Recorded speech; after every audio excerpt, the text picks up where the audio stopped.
Elle le considérait comme son ami, jusqu'à ce qu'il la viole l'année dernière, alors qu'elle lui rendait visite dans le quartier de Lagos, où ils habitent tous les deux. L'étudiante, 21 ans aujourd'hui, brise un tabou au Nigeria. Elle parle.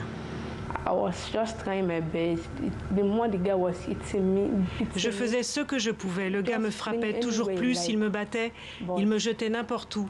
Je n'avais plus de force. À un moment donné, je m'en suis remise à lui. Et alors il m'a dit que si je ne le laissais pas faire tout ce qu'il voulait, il me tuerait et que ma mère n'en saurait jamais rien. Le phénomène n'est pas propre au Nigeria. Partout dans le monde, les confinements liés à la pandémie de coronavirus ont entraîné l'augmentation des violences faites aux femmes. Ici, dans l'état de Lagos, les autorités locales rapportent qu'elles ont bondi de près de 40% en 2020. Et si le président nigérian s'est engagé en juin à agir avec force, concrètement, la situation n'évolue pas vraiment. Alors de plus en plus de femmes prennent des initiatives. La docteure Da Silva Ibru a fondé l'organisation Warif en 2016. C'est un fléau généralisé et d'une telle ampleur que vous avez rapidement le sentiment d'être submergé, surtout dans cette partie du monde. Nous avons donc créé notre propre stratégie autour de 3 piliers: la santé, l'éducation et l'aide sociale.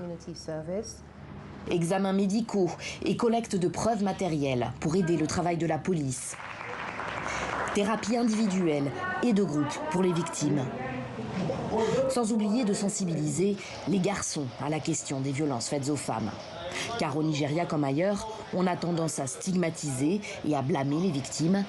Elles sont donc très rares à oser porter plainte. C'est sur ce point en particulier que cette jeune entrepreneuse du nord du pays veut que les choses bougent. L'été dernier, elle a lancé l'application Helpio. Les victimes ne savent même pas qu'il existe de nombreuses organisations qui se battent pour leurs droits, pour qu'elles obtiennent justice, ou au moins un soutien juridique ou financier. Donc avec cette application, je veux permettre aux victimes d'entrer en contact avec ces organisations. Une application où elles peuvent aussi, discrètement, car depuis leur téléphone, raconter une première fois leur agression et ne pas s'enfermer dans un silence destructeur.